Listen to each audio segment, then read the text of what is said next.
second year, so thank you for pointing that out. You know, in my place, in our place, we have clients that's a project to keep in touch with too, right? But when I was in my first and second years, not my first year, it was like, and so I didn't have anybody to follow. But in my second year, then it would be more like I had more time. I didn't have the birthday cards. So I did mailings. I did list calling. I did a lot of events. Probably my newbies, when they come on, they're doing 2 a week. So thank you. That's absolutely fantastic. And so I just want to point out, what I'm seeing here is you are consistently disciplined to do roughly just 20% more than the average agent. And once you do that, you're kind of separated yourself from everybody else. Because you probably didn't take all that much extra time out of the month to, when you started, do a birthday card or swing by the assisted living facility and say hello and introduce yourself. Excellent.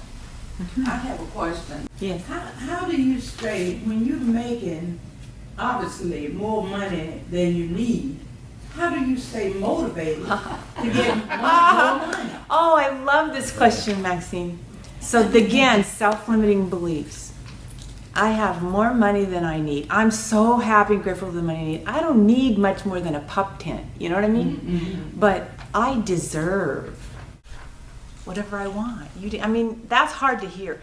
So I look back, but I looked up I just did this. It's so cool that you're asking me this, because about 3 or 4 weeks ago, I looked up the word deserving. I looked it up in the dictionary. And I looked at the root and the origin of it. And it goes back to 1460. It was back when French and English was more intermixed. It comes from, the root is de servir, a French word for your trip to Paris, of service. You see, deserving comes from, so all of us may have I had huge blocks around deserving. So I may not need it, but I deserve it. That's it. So I think us could look down at the dream boards and find a few things that might inspire us. Did anybody, before this, was anybody else in sales? Anything goofy like that? What did you sell? I sold furniture. Sold furniture? Yes. Was it in a retail outlet, or did you go out and? We have retail outlets. Retail outlet. I did books door to door. When I was in college, I got suckered into that one. Not sure how it happened. But so we went out, and they sent me to like New Hampshire. I mean, it's chilly cold because I'm a Florida boy. And I actually consider myself lucky because the 6 guys, they broke us up in 2 groups of 3, and the other 3 got sent to Maine. So when I was like going, whew, I'm in New Hampshire, that's how cold it was. But what we did, and this was kind of goofy, but I said, where would I run? They had neat stores. I think up in Maine they actually had LL Bean, where they had some cool outdoor gear. And so on the weekends we'd go someplace, and I would look at, I like that. And I'm like going, that's 6 sets of books. Write it down. And then I go over here. I wanted to add this, a cool little older 944 that needed a lot of work. So that was motivation enough. But if I want a new air intake, that's 7 packets. And that's what I would have to do. And you go through and you motivate yourself each and every week for something new and exciting. If you don't have a big long-term goal, it just kept you motivated, kept you focused, and just kept you consistently disciplined to do more than roughly 20% more than everybody out there to reach those goals. And then after that, after your summer out there, I think we had 13 weeks, you're really stuck with a bunch of money because you're not really going to run to Cabela's or Maine and then go buy all the stuff and try to go home with it from New Hampshire. So it's just kind of a neat way just to keep you going once you have it. And it's a wonderful, peaceful place to be when you do make more than you actually need. And that's a great place for you to be, and some folks here are already like that. It also kind of frees your mind to get creative, to get focused, and to just keep going. And like for some other folks, to do something neat with the grandkids, or some people do the trips. That's you. That's grandkids. Grandkids. Parents' job, the reason my job is spoiled. Giddy up. I like that. It gives me a lot more to give. As I give, I receive, and I give. It's another circle. Right. Oh. See, yes. So, yeah, it does. It's a circle of giving and receiving as well. You know, just start thinking about it. If you take the first 10, if you do tithing or anything, that 10% gets bigger and bigger too. Yes, it does. You can do some neat stuff with that. Lots of opportunity to serve in that direction, that is for sure. Let me know if you ever think about doing that. I know some great folks who do some missionary work that can point you in the right direction if you want to look at some stuff. They've got a women's pregnancy center up the way here too, so I'd love to talk to you about that stuff. It's in my heart. But I just wanted to say, listen, when I spoke with Caroline, I had told her, I said, listen, we hear what United Healthcare says, or just what the carriers say, what Humana says. We've got the book stuff. We've hammered it through. I've talked about renewals. I've gone over all these things. So, you know, I just want to know what you're doing differently. Why is your game up here? You know, I looked at the way she kind of just throws that huge dream out there. I'm like, and just kind of puts it up and out there. I'm like, you know, I don't run around with CDs to get motivated during, you know, the day and get me all excited. I remember doing it, and what was effective. I said, listen, we don't need to hear me up here again or a carrier up here again telling you, here are the basics, this is what we want to do. So we all know that, right? Do we all know what to do this AEP? I mean, is there any questions there? I go, so please tell us what you're doing different. And some of these things are different. I don't have a little Marilyn Wall. I don't listen to the tapes. I don't focus. I mean, I'm the guy they're probably yelling at in the cars. They cut the person off. They're like, So I guess they're going to get a nicer car so they can think that. But at the same point, I do want to say we do have an absolute fantastic agent who went from 1 app or 2 apps a month standing right in front of you. So even if you have some of the most basic questions, please take this time to ask her and just kind of get some basic information if you're curious. We've talked about the whys. If you have any questions about the how, do we have any other questions kind of on that level? Anything? As far as your, necessarily you did some grassroots marketing. As far as you do any setting up at,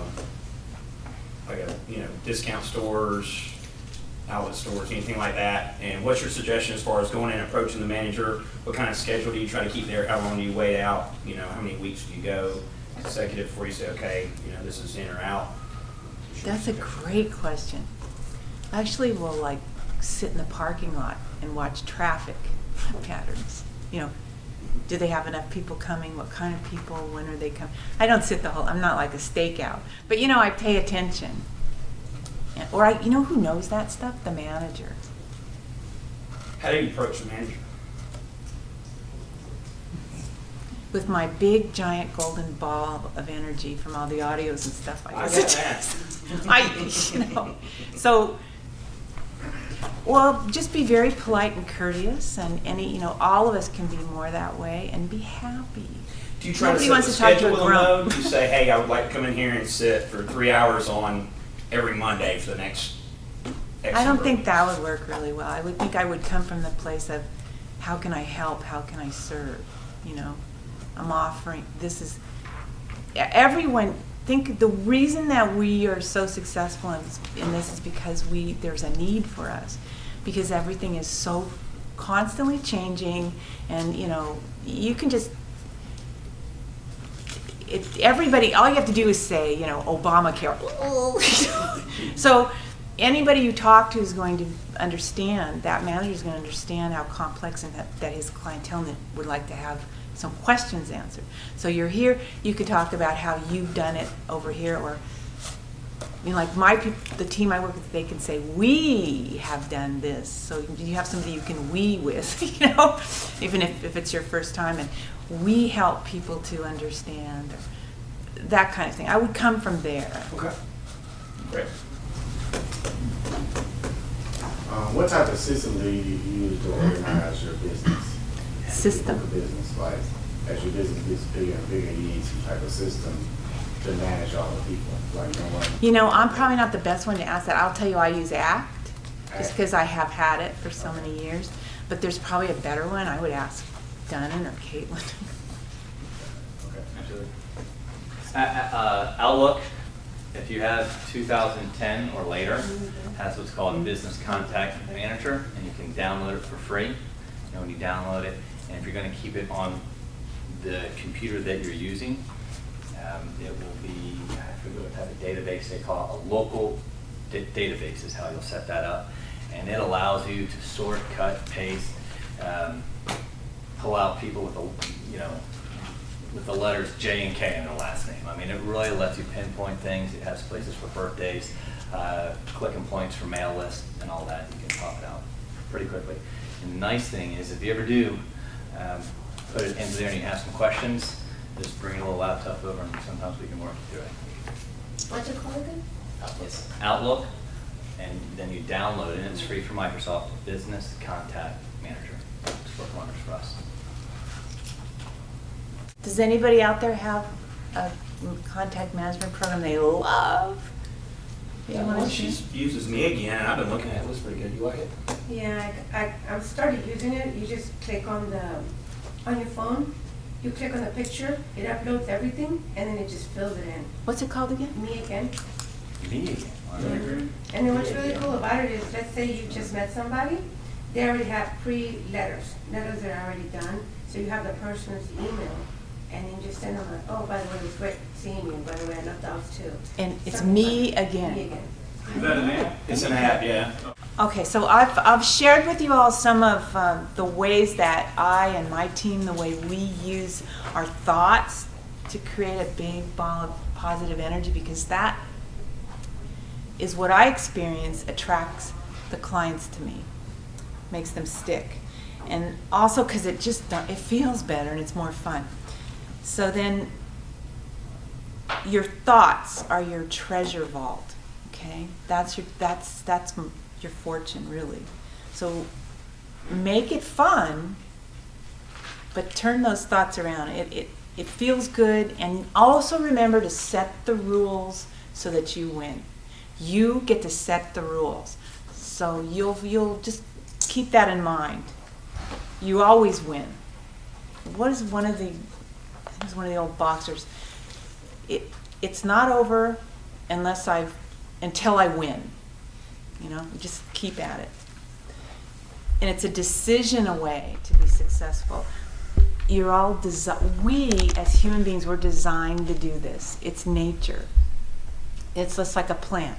You're either growing or dying. So we're designed and created. We're God's seed. We're here to be a winner, to be an overcomer, and you don't need anything outside of yourself. Those are tools, but you have everything within you. Like Napoleon Hill said, whatever the mind of man or woman can conceive and believe and bring itself to believe, you can achieve. You can do, you can have, you can be anything and everything you want. You can do it. It's just a decision away. I'm going to do it, that's it, period. I say that. And then above all, it's not what you have, it's who you become in the process. So let's get out there, let's win. I'm going to be running right along beside you during AEP, and I'll be, text me when you don't have to tell me what your number is. You can if you want, and just say, I hit my number, and yay, and I'll celebrate with you. And I'm going to be looking for you beside me at the top. Thank you. I just want to say, I do, because I'm going to just have her come back out here so we can give her maybe even a big round of applause, because we have taken her. I think she actually left a day early from her vacation off of a cruise. Yes. So she came back here, she put her out of her comfort zone. She doesn't do really public speaking. I thought she did a fantastic job today. To come all the way from Phoenix, put up with us, put her here, and then fly all the way back just until AEP. So Carolyn, thank you very much.